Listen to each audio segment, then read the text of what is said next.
And thank you. Looks like our recording has begun. So we're going to go ahead and get started today. We have a bit to cover. So at this point, I'm going to go ahead and ask that everyone goes ahead and turns off their cameras. And we'll do sort of the formal part, and then we will go back to more informal in a minute. So I'm going to go ahead and begin. I'm going to share my PowerPoint. Let's see if this works. Okay, so I'm Suzanne Walker. I work here at the Indiana State Library. I'm the chair of the Firefly Committee. I'm assuming that most of you that are here today know what the Firefly is, knows what the award is, but I am going to kind of do a quick introduction to it just to help us out if there's anybody here that doesn't know about it. And I'm also joined today by Jean Baldwin, and I'll tell you more about Jean. There's Jean, yay, in just a little bit. So what is the Indiana Early Literacy Firefly Award? Well, we're recording. Yay, we're ahead of the game. It is a book award that is voted on by Indiana youth ages 0 to 5. And why was it developed? Well, it was developed to encourage early literacy in libraries and families. And so what do we mean by that? We really mean that we want Indiana libraries to be focused on early literacy, to have an early literacy program, to have a focus on young children. And then we also want to encourage parents, caregivers, and young children to interact together with exceptional picture books. So these are part of the reasons why this award was developed. And if you're familiar with the Young Hoosier Book Award and the Rosie Award, this is just sort of, it dovetails right into what they do as well. So what books can win the Firefly Award? This isn't my notes, but I'll just mention this right away. Any book from anywhere in the world can win. It doesn't have to be an American author or anything like that. But we focus on newer books, books that kids love, and books with diversity and inclusion. So when I say newer books, I mean that they need to be published by June 30th of the current program year or any time in the previous year and still be in print. So they're really pretty young. The books that get nominated for this award are really pretty new. We are taking nominations for books for this next year right now. So if you are opening up your Baker and Taylor boxes and you see a really great picture book and you want to nominate it, you can absolutely do that. So it needs to be published anytime in 2021 at this point and anytime in 2020. So that's the newer books. Books that kids love. We really want books that will possess children. What I mean by that is that they have strong child appeal. They possess strong child appeal, and that they have great illustrations. So that's something else that we look for. The other thing that's really important is that we want books that demonstrate 3 or more of the 5 Every Child Ready to Read principles. And I'm going to talk more about that in a little bit. But those practices are talking, singing, reading, writing, and playing. So we'll talk more about that again, a little long, but in a little bit. And also the book award is in its 6th year. We have always made a strong effort to encourage diversity and inclusion. We continue to make that a priority. It's very important that children see themselves in books and that they get a window into the lives of people who are different from how they are. So that's kind of what we're looking for in books. And I mentioned Every Child Ready to Read. I hope most of you are familiar with that, but if you're not, my colleague Beth Yates is actually on the call today. She provides training for Every Child Ready to Read. And basically, when I think of Every Child Ready to Read, it's basically a way to talk with parents about early literacy. And it's a set of 5 practices. So it's 5 things that parents can do with their young children, ages 0 to 5, to build a foundation to help them get ready to learn how to read. So again, the 5 practices are talking, singing, reading, writing, and playing. And the wonderful thing about the Firefly books is that all of them sort of have different strengths in that area, but they all cover a lot of those practices. So I'm going to quickly talk about talking. And I've got 3 books that really illustrate this pretty well. So these are all books that were nominated for the Firefly Award. They didn't win, but that's the other thing that I love about this award is that we're able to recognize at least 5 books every year, which is so nice. So The Rabbit Listened is a book that is all about feelings and emotions. And sometimes it's hard to talk to your young child about how they're feeling when they're screaming and everything on the floor. So it's nice to be able to talk to them. And sometimes you can get around at hard conversations by using picture books. Grumpy Pants is another great example of this. You can talk to children about different things that they can do when they feel grumpy. They don't have to feel grumpy forever. There's things that you can do to make yourself feel better, just like the penguin does in Grumpy Pants. And Jabari Jumps is another great book that can help parents and kids talk about emotions together. This one is all about kind of facing your fears, but really what kind of celebrating can you do afterwards after you've faced your fears. So talking is really important to do with children. It helps develop vocabulary, and it really also helps children learn to advocate for themselves. And of course, you would learn a lot more about what talking does and how important it is if you take that training. Singing. Many of the Firefly books are written in verse, and that's because rhythm and rhyme are really great tools when developing a child's ability to hear the really small sounds in words. So you don't actually have to sing. Like if we have any non-singers here, you can use poetry. That works really, really well. A lot of the books that have been nominated for the Firefly kind of fall under this category. So A Hippie Happy Toad by Indiana author Peggy Archer. I'm just going to read you a tiny bit of the beginning of this book. So listen for the rhythm and the rhyme.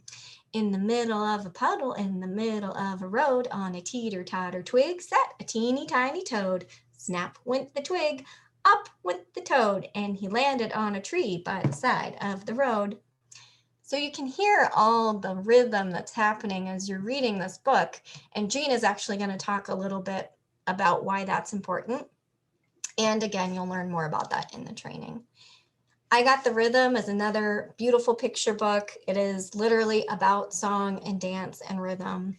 So kids are invited to sing the rhythm with their mouths, ooh la la. And it's just a really fun book all about rhythm.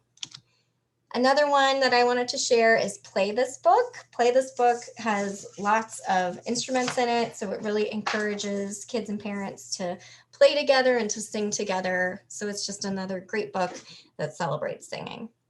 So again, when you sing with a child, it helps develop something called phonological awareness. And again, that's the ability to hear small sounds and words, and that's a needed skill for when you're getting ready to learn how to read. Talking, singing. The next one we're going to talk about is reading. Clearly, you guys all know it's really important to read to children when they're young.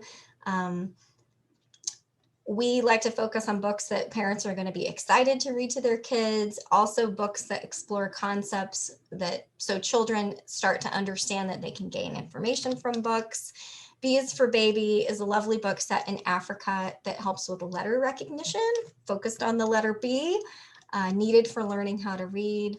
Hello, Hello was nominated a few years back, and it's a book all about animals. And I like this book because it really helps children understand that you can get information from books, but it's fun and it's colorful, and it can be exciting. I included Race Car Counts here because, believe it or not, looking at shapes and letters and numbers, that can all help children kind of start developing the coding part of their brain, because, reading is just learning how to decipher a code, right? I think sometimes we forget that. So counting books are great because they're learning to differentiate between numbers and letters, and they're learning that, this shape actually stands for one thing or two things or whatnot. And when you read to a child, you're just laying all that groundwork that reading is super fun, it's enjoyable, you can make wonderful memories by reading together. If children have a hard time learning how to read later in life, they can sort of lean back on those warm, fuzzy memories to be able to push through. Okay, writing. When we think about writing and Every Child Ready to Read, we're really talking about fine motor skills. There's a lot of Firefly books that actively have kids use their hands and their fingers for various things. So mix it up. The children are tapping on the pages. They're running their fingers across the page. They're directed to do certain things. I included Pouch here because it's actually one of the only board books that have been nominated. And board books are important because they help develop the skills necessary to turn the pages of a book. And I know this isn't writing, but again, it's fine motor skills. Coloring and painting and working with your fingers, all of that falls under writing as well. And then don't push the button. You know, there's buttons on all the pages and the kids can push them or not push them. They're not real buttons. We're using our imaginations, which is important as well. So again, another book where kids are really invited to actively interact with the pages. Okay, the last one is playing. Playing is so important for young children. It's how they learn everything. For reading, play helps them with the concept that one thing stands in for something else. It can also help with those loving memories I talked about before. Don't Blink was the winner last year, I think. And it's a funny book about bedtime that allows parents and children to play together and with this little sassy owl, which is really nice. Every Bunny Dance, another book that just encourages full body movement and play. And then Music Class Today, I love this book as well. I don't know, it's hard to pick all my favorite Fireflies, but it encourages parents and children to get out instruments or things that they can pretend to be instruments and play and dance and sing together. So again, playing is how children learn. It's great with books. You know, you can encourage parents and kids to play together in ways that they maybe hadn't. So how can you get involved with the Firefly Award? Like I said earlier, you can nominate titles. We are in the nominating period right now. Nominations will be accepted from June, just happened, through September 30th. So June, July, August, and September to find those wonderful books from this, you know, this year and last year. And then just send me an email and I can help you with your nomination. It's super easy. Yes. And then you can also offer voting at your library. Some of you guys mentioned that in the chat that you're doing that. Voting is happening now. If you want more information on how to offer voting at your library, again, feel free to email me. I'm going to put my email in the chat, or Beth can probably put it in the chat, but I'm going to put it, it'll show up at the end here. And then to encourage you to participate, I'm going to include my favorite maps of Indiana just really, really quick here. And I want you to keep your eye on your county. So find your county. If you are yellow, it means you participated. So this was our participation in 2017. We had 47 counties participate. In 2018, we had 54 participate. And in 2019, we had 56. So if your county is not yellow, that means we've never gotten any votes from your county. Well, we didn't for these years for the Firefly Award. So we would really encourage you to reach out and ask questions so that you can participate. And of course, I don't even have a map for last year because it was so sad. Okay, the last thing I wanted to mention, here are the 5 books that were nominated for this year. So these are the 5 books that are on the ballot. Always, there are a lot more than 5. We get 30 to 50 books that are nominated, and then the committee narrows them down to the 5 that show up on the ballot. And the last way that you can get involved is actually to serve on the committee.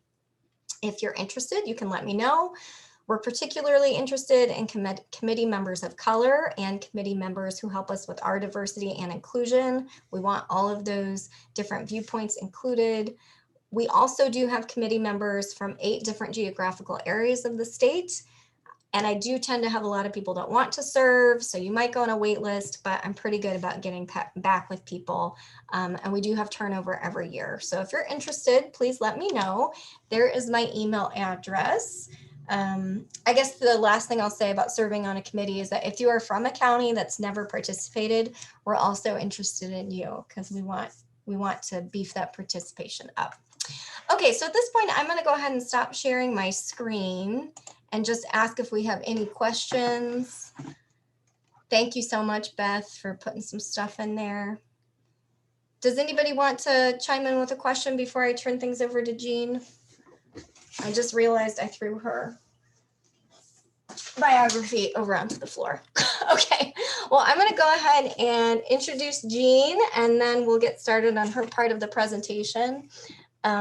Jean Baldwin works at Wayne Township Preschool in Indianapolis. She has degrees in early childhood and special education. She has worked in early childhood settings for 25 years, including public and private schools, Head Start, First Steps, and Child Care Ministries, working directly with young children and providing education and training for teachers and caregivers. Jean works as a member of the Indiana Early Literacy Firefly Award Committee. High five. She is a member of the Central Indiana First Steps Planning Council, the National Association for the Education of Young Children, and the Council for Exceptional Children. And are you still reviewing proposals for the Division of Early Childhood National Conference, or is that over? We just finished. Okay, all right. Well, she was doing that as well. So Jean, before I get you started, did you have any comments at all about what I just shared? Was there anything does it seem to make sense for an early childhood? Yeah. And I really, I'm kind of excited to try to get more early childhood settings involved with Firefly. And I think things like this are helping. So, yeah. Yay. Okay, well, I'm going to go ahead and share Jean's slides. Does anyone have a question before I move along? Also, I was telling Jean earlier not to talk too fast, and I think I talked pretty fast. But We both talk fast. We do. Okay, so I'm going to go ahead and get her screen shared and mute myself.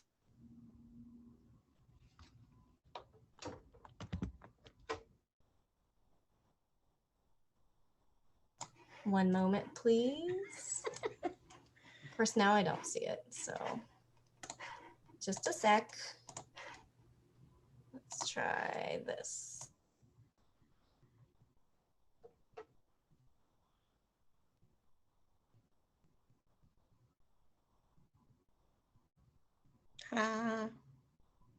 That worked. We can see it. Okay, you can go ahead. Okay. All right.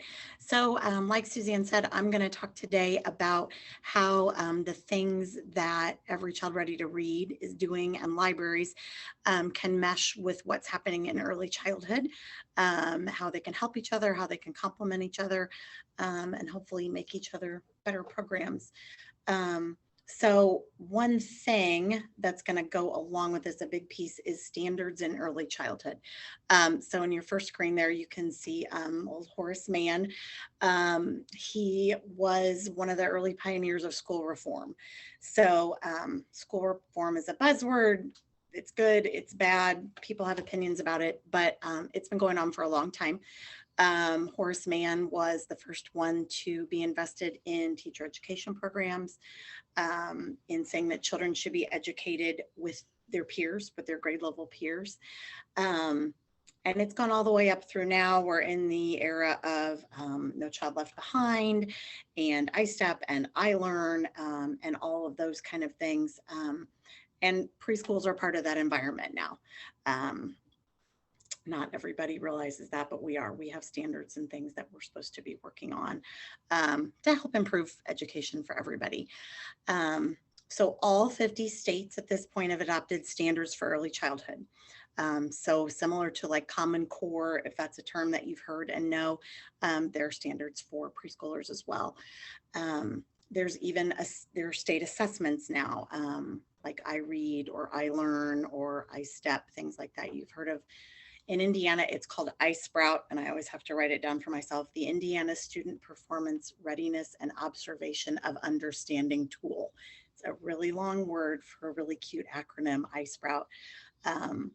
But really, I just want to inform you all that we are doing a state assessment for preschoolers now. They do not sit and bubble it in. They do not sit at a computer, but teachers and childcare providers are keeping track of where kids are with their pre-math and pre-literacy and their social skills. Early childhood education does vary from state to state. So preschool programs cost money. Some states have universal free preschool. We do not here in Indiana. We're working on it. So the quality varies. And most of you probably know there haven't been standards for childcare in a long time, and there's vastly different settings that kids are in, and so vastly different kinds of preschool education they get. So it really is an issue of equity and opportunity. And it's important that we try to improve programs so we can close the gap. because we don't want that to be one more inequity for kids, that if their early childhood experiences weren't what somebody else's were, they're going to be behind. Kindergarten classrooms have an average of a 5-year span in the skills that kids come in with. So 5 years of development can be in that one classroom. Some kids don't know one single color, and some kids are reading books. So early childhood is really going to be a big player in trying to close achievement gaps and help kids be successful. Hey, Jean. Yes, ma'am. I had a quick question. So Yeah. I've never heard of this ice sprout thing. Can you just talk about it a tiny bit more? Is it Sure, based on sure. like the teachers observing? How does it work? Yeah, so it's mostly teachers observing. It's organized into strands and threads. So there's literacy, math, numeracy, counting, social emotional skills, talking, self-care. And so it's a computer program, and the teachers go in and rate kids on a continuum. And then every quarter, the idea is you get a new report and you can show parents, this is where your child is developing. And down here is kind of, all the very young child skills. And up at the top is ready for kindergarten.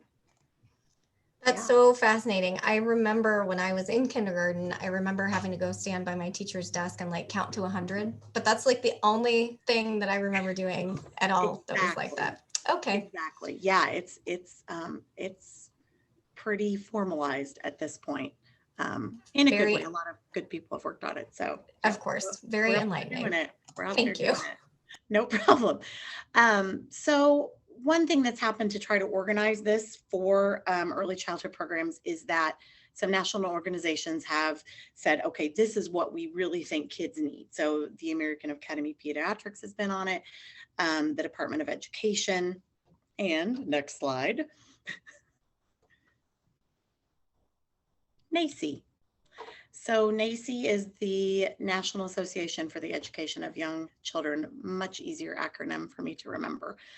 About 60,000 individual members. So it's childcare, it's public school, preschool teachers, it's administrators, it's college professors, a wide variety of people, with the aim of educating young children in a way that's appropriate and helpful. So they do training and support, they do research, they do a lot of advocacy and trying to influence policy, for young children, for childcare, for preschool education. And then they partner with their state level organizations to direct standards. So we have in Indiana IAEYC. There's actually a big convention they put on every year. It's usually in downtown Indianapolis. They have a lot of good trainings. I'll just plug that for all kinds of people in education, including librarians. So, okay. So next slide. You're already there. So Paths to Quality has been Indiana's way of trying to improve the quality of early childhood programs. So right now the umbrella it's under is called the Office of Early Childhood and Out of School Learning. There's a lot of things under that umbrella. So there are standards to move up levels in these paths to quality. That's why it's called paths. So there's 4 levels. Every time you meet certain criteria, you can go up a level. You are rated kind of like childcare licensing. Raters come in, they look at your program, they observe, and if you are rated at higher levels, there are more incentives. So the state is trying to give programs money to fund training, materials, just to keep the quality up. It's a way that they are supporting early education financially, even though we don't have universal free preschool yet. We're working on it, and they recognize that it's hard to financially sometimes provide quality childcare. It's not a huge moneymaker, so we really do need state support for it. Some grants, Paths to Quality is tied to this. So there's an On My Way Pre-K grant that you may have heard about on the radio. It's a couple years old. It's a voucher program. It's need-based. And if centers, childcare centers, ministries, and home programs have met certain requirements to be a level 3 or a level 4, for example, you can take your grant money and go there and get your childcare funded that way. There's also a new grant called Build, Learn, and Grow, which is for children of essential workers for COVID relief that's just come up, and Paths to Quality is involved in that. You know, programs have to qualify to receive these funds. So that's just one more way. There's always different funding streams going on. Okay. And PTQ level 4, Paths to Quality level 4. This is the gold standard. This is what everybody's aiming for. It's very rigorous. And NAEYC is a program that helps centers become eligible for level 4. And so they have developed 10 standards. And I've linked a lot of these things at the bottom of the slide presentation, so you guys will have these links. But there's 10 standards. There's curriculum, including literacy, there's social skills, relationships, community. There are certain things that the staff needs to be doing in order to attain this level. And the standards do align very well with Every Child Ready to Read. And when I learned about Every Child Ready to Read, and I've been a mom who's taken her kids to the library all these years, but I never knew about that until I joined the Firefly Committee. And I thought it really does go along together, and we're really all trying to get young kids ready to read. So that's kind of how this came about. So there is one standard that addresses literacy, and there's a whole lot of things under it. But the title of this is, it addresses program plans and materials for supporting early literacy through reading, learning letters and sounds, writing, and immersion in a print-rich environment. So under that standard are all the things that programs need to do to meet that standard. And that's what they're looking for. So it includes songs and rhymes and games. So much like Firefly, and I think we're going to talk about the program guides later, but there's a lot of things that go along, because with kids, it's not just about sitting and reading a book to them. We need to be doing specific things to bring them in and to kind of maximize the learning while we're reading to them. Another example, items in the classroom should be labeled with print. So our kids are not reading, the majority of them. However, they see a box of blocks and they see the word blocks and they start to associate that, that this means blocks. A big one is to put kids' names on their cubbies so they know that's my name. So every time they see their name on their cubby or their backpack or at the top of their paper, they know that's mine and that name means me. And it starts them spelling on something that's very high interest. Full day programs in a level 4 Paths to Quality program should have read alouds at least 2 times a day. Half day programs at least once a day. So read alouds are a huge part of what they're wanting us to do. Okay, I am not sure. Is there a question in the chat, Beth? Nope, no question. Okay. Just Anne said that the NAEYC State Conference is always amazing. That's all. Oh, good. Anne, thank you so much for sharing that. Jean, I had a couple of things. First of all, we will have these slides available for everyone. People always have that question, so we'll go ahead and share those. And then because the standard says that full day programs should have read alouds at least twice daily, I'm assuming they would welcome their local public librarian coming in and doing one of those for them. Absolutely. Okay, all right. So that might be a good way to kind of get your foot in the door at a daycare, particularly if they are a level 4, like you're saying. So that's kind of good. And then I guess that was all. I just wanted to reiterate the NAEYC conferences, and that's great that Anne has gone to one and can vouch for that. Okay, thanks. And next. There we go. Okay. So these are just some other things that are under those standards that we are doing with kids when we are reading to them, with them. So one thing that we do that I try to talk to childcare providers about is that kids, the things that we know about books, we learned somehow. And if we didn't have a lot of books in our environment, we might have not learned them. So there are specific things that we'll do with kids with books. So I have Brown Baby Lullaby, which is one of the Firefly nominees, one of the top 5 for this year. So a lot of times what we'll do is we'll give the book to the kids like this. Just set it down in front of them, because that's a pre-reading skill. They don't always understand. We have to orient the book so when we turn the pages, it looks right. And you can cue them, where should mommy and daddy's hair be? Things like that. So that's one thing that we will do when we're reading to kids. Top to bottom and left to right flow. So again, we know when you read, you're going from the top to the bottom and you're going from the left to the right.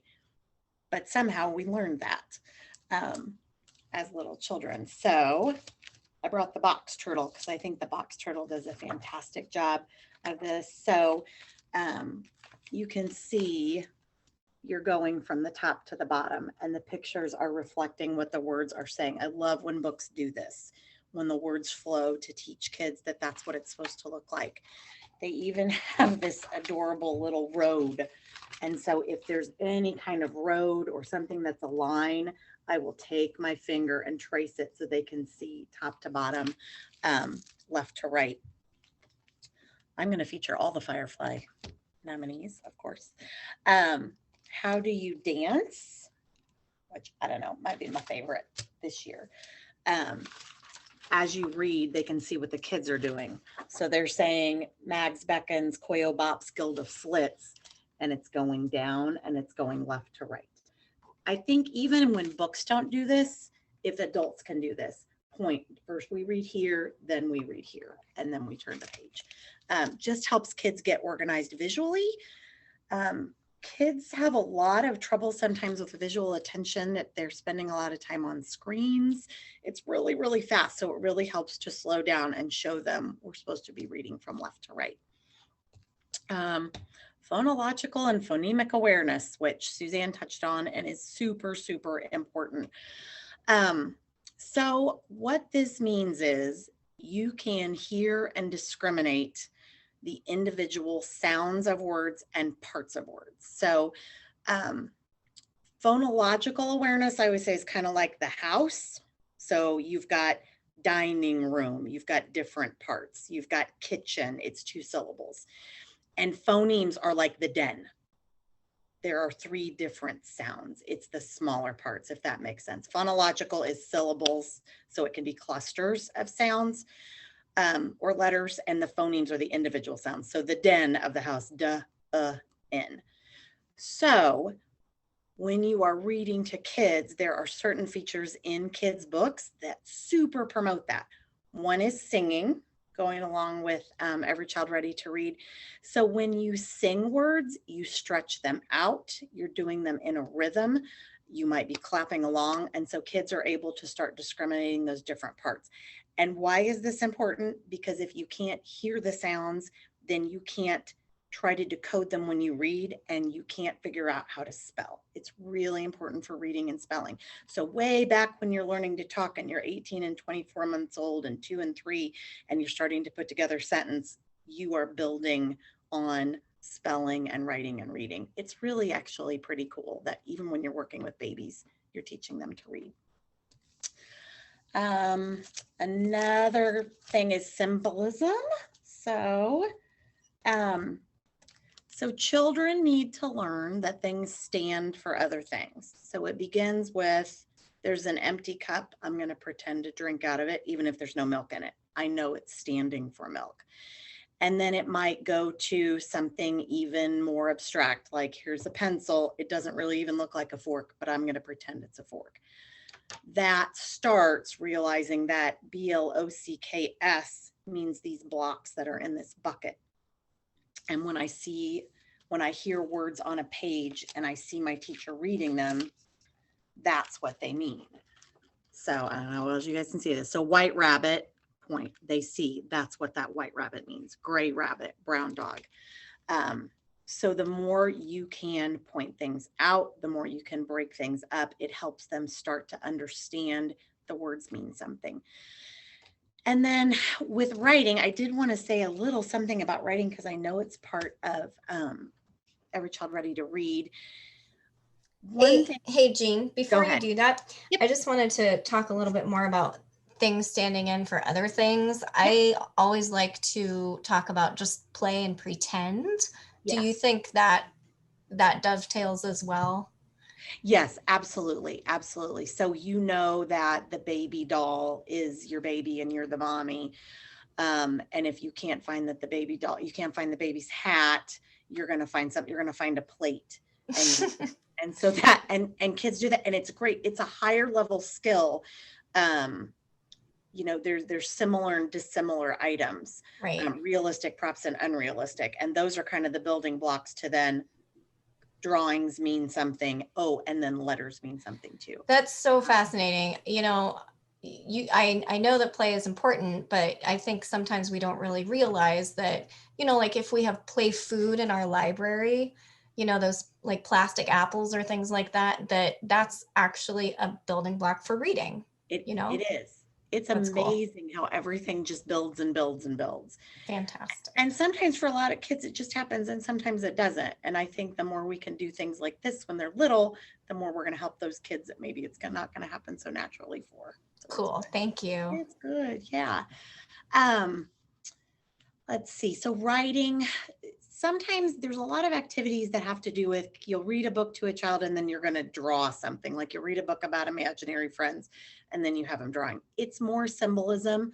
And it also just helps build blocks for writing. So when you're making circles or you're making lines or you're making squiggles, you're getting your hands ready to write too, as well as your brain and your eyes. So I just wanted to kind of put a plug in for that. A lot of kids don't like to write by the time they get to be older. So drawing is good, even if you're not good at drawing. Like I was never good at drawing. And I kind of always had that thought in my mind, but it's always good to practice and it's always good for your hands. Jean, can you also talk about, is it like, what's the opposite of fine motor skills? Gross motor skills. Gross motor skills. Yeah. You and I had a conversation once where you were talking about cross-body motions and like, you know, when you're learning how to draw a cue, you have to draw a circle and then you have to draw a diagonal line, but knowing what a diagonal line is, can you just talk a little bit more about like that cross-body motion and even like we talked about the pincher grasp ones, all those things. Yeah, we did talk about, I could talk about this all day. So having a more refined grasp, so moving from this, and this is okay when you're 3 to this, it's all building blocks. And the more you can strengthen your hands, the better. And then crossing midline. So reading is crossing midline because I'm starting here and I'm going all the way over to the other side of my body. So if you see kids playing with 2 things out here and they're holding a ball here and they're holding a ball here, but they never bring them together, it's hard for their eyes then to learn that reading. So a lot of times we will work with putting everything on the child's non-preferred side. So you really don't like to get things over here. We're going to put everything over here. So you need to work over here on this side of your body. And again, it helps with that left to right progression for vision. So everything dovetails together. And so everything you're playing is important. Everything we're doing at preschool, everything we're doing when we're playing at the library, it's all important. Yeah. Okay. And then repeat readings, which I think all you know. It builds memory skills and attention span. You get a deeper understanding of the story. It's okay to read the book every day. Emotionally, it's good for kids too. One thing that I tell parents is he wants you to read the same book over and over again, and he wants to watch the same show over again, because life as a toddler or a preschooler is not about your control. There's a lot of things that are out of their control, which can be stressful or even scary. But if you know every time you turn the page, Goldilocks is going to break the chair, or every time, you know, the next thing happens in the show, it's predictable for them. They learn to anticipate, they learn to wait, and they learn that books are kind of a safe place and a consistent place. So there's my plug for repeat readings, even though they'll drive you crazy. Okay, so one thing that we work a lot on in Wayne Township at Wayne Township Preschool, all over the place, really is working with dual language learners. So when young children come into a child care center or come into your library and English is not their first language, how can you help them? Is it okay to read books in English? Is it okay for parents to talk in their native language? These are all questions that we always get. Some things for young dual language learners are exactly the same as for others. So labeling pictures, exactly what picture books do. They're still starting to see those things. They're starting to hear different phonemes. So from their native language, there are different phonological processes and phonemes. So even if they're not using it, they're hearing it, they're observing it. Music and rhyme, a lot easier to learn words that have rhythm, words that are drawn out, words that are slowed down as part of a song or part of a rhyme. Sometimes the books even will allow you to slow down the words. I'm not going to find the page I went. There's a page, I think it's in How Do You Dance? And they talk about fast and slow, and the words even look fast and slow. And so you say slow. So if you slow down things, they can hear the phonemes better because their little brains aren't used to those. They may be used to hearing other things. Sound effect words are great for learning phonemes because everybody understands grr, everybody understands pop, everybody understands bam. Most everybody understands no. So those kind of words in books, when you emphasize them, are good. If you're reading books that have kind of a call and response, I call it, where you're having the children give the responses, since it's the same one over and over again. So like, this is who has wiggle waggle toes. It's who has knockabout knees. I do. Who has out their elbows? I do. And the kids are responding. Do it as a group, especially when you have dual language learners, because it's easier for them to hear everybody and catch up than have to come up with it on their own, especially if they're kind of anxious being in a space where people aren't using their language. And a quiet child, even a kid who's not talking at all, whose first language is not English, they're still learning. So there are stages for acquiring second languages when you're brand new to it. For most kids, it's 3 or 4 when they first start going to childcare or preschool. There's a quiet stage where they're just listening and they may not say a word. They've realized people are not speaking the same language as them, and so they're just going to take it in. Then there's another stage called telegraphic. And that's when you'll see them trying out things and they may become upset. That's where you're going to see, okay, I get that I have to do something now. I've heard all these words. I'm going to try using them. And you'll see them get frustrated. You'll see them using more no, throwing more temper tantrums because they're trying to start to learn that language. So even kids who are not speaking English, they're still learning it. And then we always encourage parents to speak and read to their children in their first language. It's important that kids hear fluent language as they're learning it. So when kids whose first language is English and they live in an English speaking home, it's important for them to hear a lot of people speaking English correctly so they learn how sentences work and the sounds and the grammar. It is just as important for every child. So if you are in a home and your first language is Yoruba, speak Yoruba so they hear you speaking it fluently and they start to understand how communication works. We have families that say, no, I'm going to do all English at home, and that's okay. But I never want to discourage families by them thinking, well, I better try to speak this English to my kid at home or he's not going to learn, because that's not the way it works. Okay. That was a lot. Any questions about that? Good. Okay. Any questions from anybody right now? Okay. We'll keep going. Okay. So then there's another standard that I wanted to talk about today, and it's accessing community resources. So this is something that Paths to Quality Child Cares are supposed to show that they're doing. So it addresses program efforts to integrate the community into the program by inviting community members to participate in program events and by moving into the community to take advantage of opportunities that are offered, which goes right along with, yes, like having librarians come in and read books and present about different programs that are going on is wonderful. We had that here in the past pre-COVID. Of course, we did have somebody come just in the spring from the Indianapolis Public Library, and that was an event that we had. She came and did story time with our kids.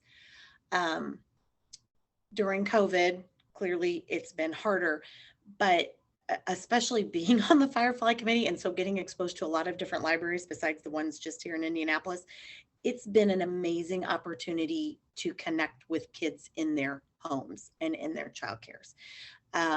And I think that's one thing from COVID that I think we could take with us. That was a good thing, because there are kids who are not going to get to the library or the park or the zoo. And again, that matter of equity and opportunity, making sure that we can somehow still reach those kids, because that helps them learn language, learning about the library and all the things that they see. There was a post to the Facebook page from our Ghost Library, and they are doing a weekly, correct me if I'm wrong, Suzanne, I think it's a weekly story time outreach at childcare in there. Mhm. Yeah. And I was like, oh, that sounds so like wonderful. That would be great. So, I think it's another way to promote the Firefly. I think it's another way to get kids interested in the library. It's another way to get kids going home and saying, I want to go to the library and do this and this and this, because they do go home and talk to their parents about what happens. So I also included in the last slide, there's a service, and if you are on Path to Quality, if you've reached certain levels, you get to be in this, where you can look up childcares in your area. So yeah, that childcare finder, and anybody can go in, you don't have to be a parent, and you can say, I'm in this zip code, I want this kind, and it will pull up this map, and you can see all those childcares in your area that are on this, that may be looking for community helpers to come in, or trying to do more with literacy and math and socialization and all those things at their school. So that might be a good way to just see what's out there. In some communities, it's going to be overwhelming, and there's going to be so many. Just hone in on maybe connections that you have. But I think it's a good way for kids and libraries to connect at childcare. Thank you, Jean. I'm going to go ahead and stop sharing, and I would just encourage everybody to go ahead and turn on your videos if you would like, so that we can get a Brady Bunch effect going for this portion. And I'm just going to take a quick look through the chat. Let's see here. Hi, Jennifer. Hi, everyone. Hi, Leanne.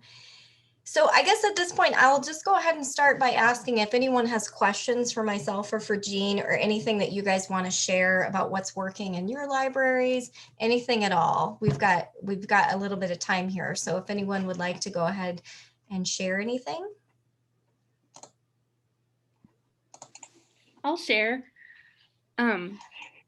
So I'm Jen Black, and I'm with the Pendleton Community Library. And I today even just went into our local elementary schools. Even though they're out for the summer already, they do what they call kindergarten camp. The first 2 weeks of summer break, they bring in kindergartners that they've identified through like the kindergarten screening process. When they register, they've identified some as maybe needing a little extra help. So they let them do this 2-week program in the summer before they start the actual school year, to sort of catch up a little bit. So I got to go to each of those classrooms. There are 3 elementaries in our town, and I went to each one. And I did mention Firefly, because most of them are 5. I didn't read those stories this time, but I talked up the library and said, go home and tell your grown-up you need to come visit the library. Come and see me, come visit me. I'll read you stories. I told them about my story times, and then I was able to give them each a bookmark, which on the front, it talks about our summer reading program. And then on the back, it lists the steps you need to take to get a library card. It's basically for their grown-up to, come and show their license. But I let them all know that now that they're 5, they can get their very own library card, so they can come in, check out books, and just sort of talked it up. So, and I read them. I think at each place I read 2 or 3 stories, and it lasted about a half hour. So it was kind of like similar to the story times I invite kids to here at the library. I just took it on the road today. And I felt like that was a good way to connect with kids in the community who maybe haven't visited. In fact, I asked them right off the bat, who has been to the library? And of course, almost everyone raised their hand. But I think part of that is because I started it by saying, raise your hand if you've ever been to the library. And I think they heard raise your hand, and they just all raised their hands. So then I said, oh, okay, let me ask this again. If you have never, ever been to the library in your whole entire life, raise your hand. And I was kind of shocked at how many still raised their hand. So I think it's probably more likely that they're not visiting the library necessarily. So I'm hoping now that they will. So that was the point. Hopefully they'll come in and they'll visit, or at least they'll have a positive, memory of the library to take with them, and in the future they'll come. That is great. And can you tell us again what library? Oh, Pendleton Oh, Community Public you Library. did say that. Yeah, fantastic. in Madison Great. County. Yeah, thank you. Does anyone else have anything they want to share or a question?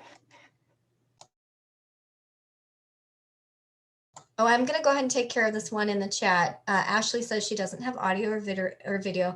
She's wondering how is everyone going to do circulating of the Firefly books in your libraries to get votes? They have 5 kits, which is amazing, with all 5 books and the voting forms. Let's see here. She circulated the kits to preschools and daycares in the area. Yay, before they ended for summer. And now they're trying to reach out to library patrons. Well, first of all, Ashley, I think it's amazing that you were able to have the resources to get 5 kits. That's a lot. You might let us know what library you're from. I know that would be a really big lift for some of our smaller libraries. And I love the idea of circulating kits out to daycares, because I think it's very important for people to have all 5 books in their possession so that they can really take some time with them. Oh, Floyd County, fantastic. Well, you should be all set. I know that we did a webinar with your library last year about this. Maybe it was 2019. What is time, right? So that's fantastic. But at this point, oh, Jean's going to go ahead and jump in and say something. Yeah. So we did some voting with our preschoolers here, and it was amazing. They loved voting. Oh my. We even some of the teachers talked about doing that as like a theme next year, perhaps even, in May, when there's some elections going on, to talk about voting and things like that. But it was very powerful for our kids to have a say. And a lot of our kids would not have gotten to the library to do this. So it was amazing to have it here. That's really great. And then Taryn has a question. How many are on Epic, Hoopla, or Libby? That's another great way to get them into more hands. Jennifer, do you want to mention, or I'm seeing heads nodding, and I know there are many of you that don't have your cameras on. So even if you don't have your camera on, you can feel free to unmute and share. I just wanted to share that our library has a flyer that I think it came from you guys at the state, that has all the book covers on there. And then there's a QR code that I've been passing those out at my story times, because I've been doing story times. I've added a few this month. Typically I do every other week, and I've put in extras just to do all the Firefly books. But I've been giving those out to the caregivers and just saying, hey, if your kiddo wants to hear this book again, or if you really wanted to hear The Box Turtle, but we didn't read that one today, and you aren't able to come next week, go to this QR code, and then, the videos are there, and they can see all of the books read. At least it's better than nothing. It's a way for them to access that. If I think they're on Hoopla, but I'm not sure. And I just want to mention, you might be talking about the ballot. Which is fine, yeah. And the QR code that's on the ballot actually takes patrons to, if we're talking the same language, that takes patrons to teachingbooks.net. And I'm not actually sure if that's going to have the videos for all of them, but the videos are on the state library's website. And that website, I think, is on there as well. But that does make me think maybe it would be better to put the QR code to the videos on the ballot instead. But Teaching Books is the one that pays to print them. So, Yeah, I might have been talking that up wrong. I think it's okay. It happens. It's all right. And then Nancy has a link in here. Nancy is from Morrison Reeves Public Library. And this is probably her Google Doc that she shared with me. So do take a look at that. It's super cute. It's like she used Google Slides to almost make a little room where the kids can go in and read the videos. Nancy, can you just tell me if that's what that link is? Can you post that in the chat? because it's super cute. And what I also wanted to mention while I have the floor is if any of you guys are not in our Facebook group, we do have a private Facebook group for the Indiana Early Literacy Firefly Award. And you just look up, I think it's Indiana, if you look up Indiana Early Literacy Firefly Award on Facebook groups, you'll be able to join that group. And the only thing we ever talk about is the Firefly Award. And, you know, it doesn't get inundated or anything. And you're not really, if you're not in it, it's fine. You do not have to join Facebook so that you can be in this group. But if you're on Facebook, we'd love to have you in that group. Okay, and I'm going to go ahead and put the LEU form in the chat again. So again, if you need an LEU for today, just fill that form out and I'll get your certificates to you probably tomorrow. Is there anyone else that had questions for Jean or for myself? Jean, did you have anything else? Good. Thanks for letting me be here. I could. Oh my gosh, this has been delightful. Education all day long. Oh, I love it. And then I just wanted to reiterate a couple of things that she said. We will share out you know what? If you would like the slides, I don't know. I can definitely share those if you fill out the form, the LEU form. I'll definitely send you the slides. Another way, I'm going to go ahead and put my email address. Just send me an email and I'll send you the link to the slides. That's how we can do that because I don't have the link right here, but that's my email address if you'd like the slides. And then the other thing I just wanted to reiterate is in those slides, there's that link to that child care finder center. Can you talk more about that again, Jean? So if you go to the link, it's for the whole state of Indiana and it's designed for parents to find childcare, but you can just go in and say, I want to look for everything and a map will pop up and you can zoom in on your area and see, and it will be all the childcares that are working on past equality for the most part.